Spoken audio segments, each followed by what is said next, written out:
Alubugin nyo yung buong palengke at yung paligid. Huwag kayong aalis hanggat hindi nyo nakikita si Bangus. Naiintindihan nyo?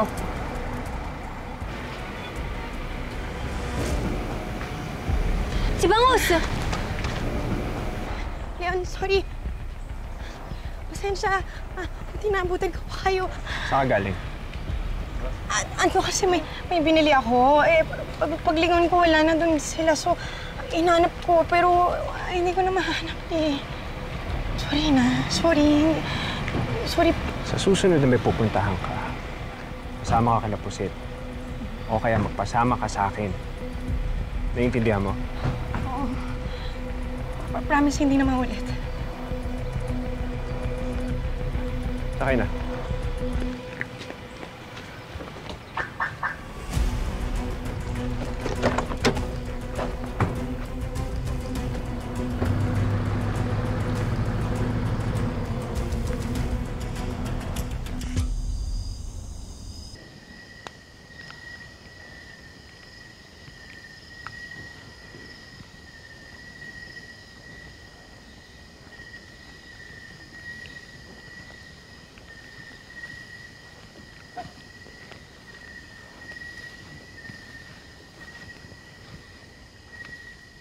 Oy, magsabi ka nga sa akin. Ano ba talaga nangyari kanina? Kaya ka ba nawala kasi nagtangka kang tumakas? Hindi ko naman yun gagawin, Aling Pusit. Isa na akong kalasag. Ito na ang aking tahanan. Wala na akong balak umalis. Kung totoong sinasabi mo, edi mabuti.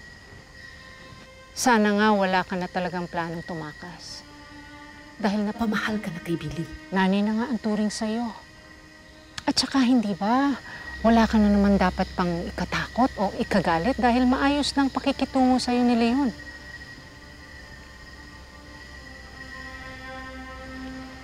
Christy, alam kong masakit para sa'yo na hindi mo na makikita ang dati mong pamilya. Pero pwede ka pa rin namang maging masaya kung gugustuhin mo. Kaya kalimutan mo na ang asawa at anak mo. Kami na lang ituring mong bago mong pamilya.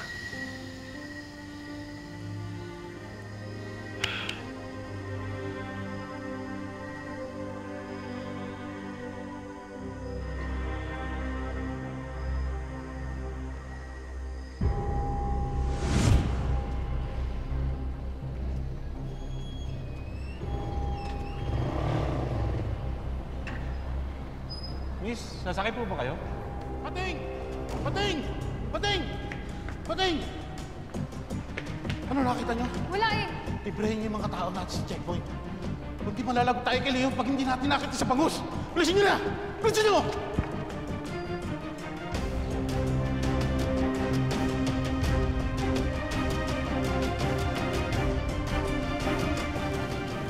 Miss, nasakay ka pa ba?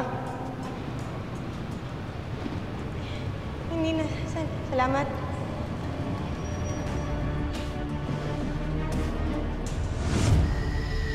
Jordan. Sorry, patawarin niyo ako. Gustong-gusto kong tumakas kanina. Pero pag ginawa ko yun, siguradong palpak na naman ako. Masyadong madaming galamay si Leon. Sigurado akong di baka naharangan na niya ako. Sasayang lang yung 4 na taon na pagtitiis ko dito. Kung mahuhuli lang niya ako at madidiskubre na nagpapanggap.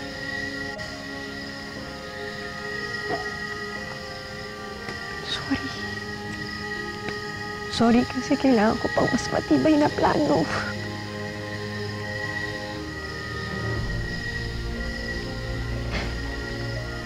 Pero konti na lang. Konti na lang. Magsasama na ulit tayo.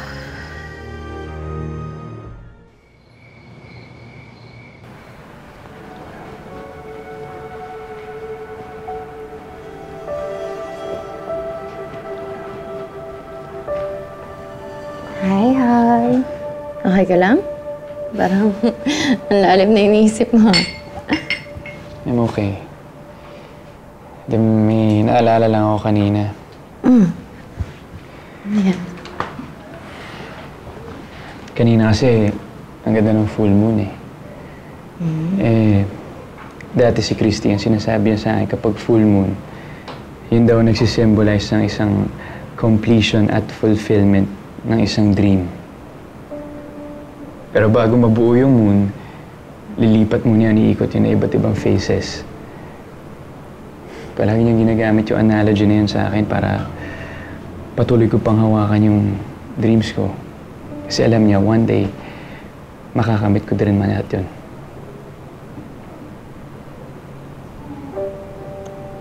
Oh, Han. Wala. Naisip ko lang kasi parang laki ng milestone na nagawa natin sa relationship natin. Tapos, na-spoil lang kasi na-bring up mo na naman yung ex mo. Wala naman ako ibig sabihin doon. Nagkikwento lang talaga ako. Yun na nga eh. Ako na yung kasama mo pero si Christy pa rin yung bukang bibig mo. Hindi ko tuloy maiwasang isipin na baka hanggang ngayon hindi ka pa rin makamove on sa kanya.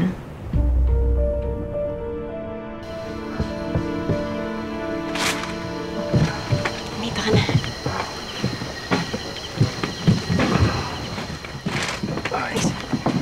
Tulungan na kita. Sa sapatos. Ay, sige. Salamat.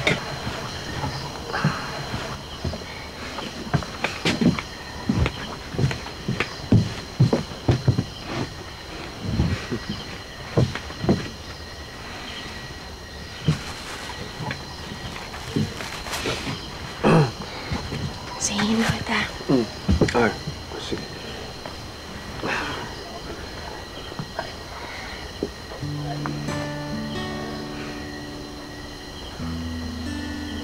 Alam mo, salamat, bangus ha. Laging nawawala yung pagod ko kapag binamasahe mo ako.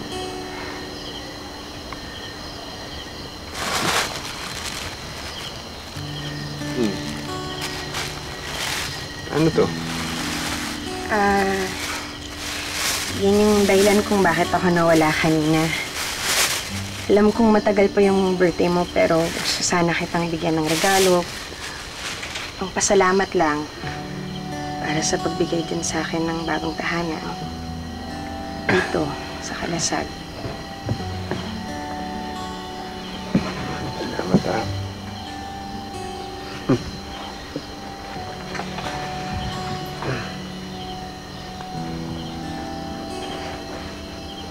Thanks po. Bagay.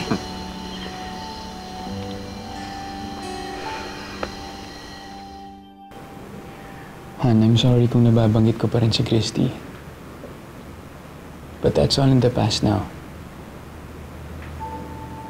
Ikaw ang kasama ko ngayon. Ikaw ang mahal ko. Ikaw ang pakakasalan ko. Ikaw ang makakasama ko habang buhay. Kaya huwag ka nang mangamba, ha? Sayang-sayang lang ako. Okay.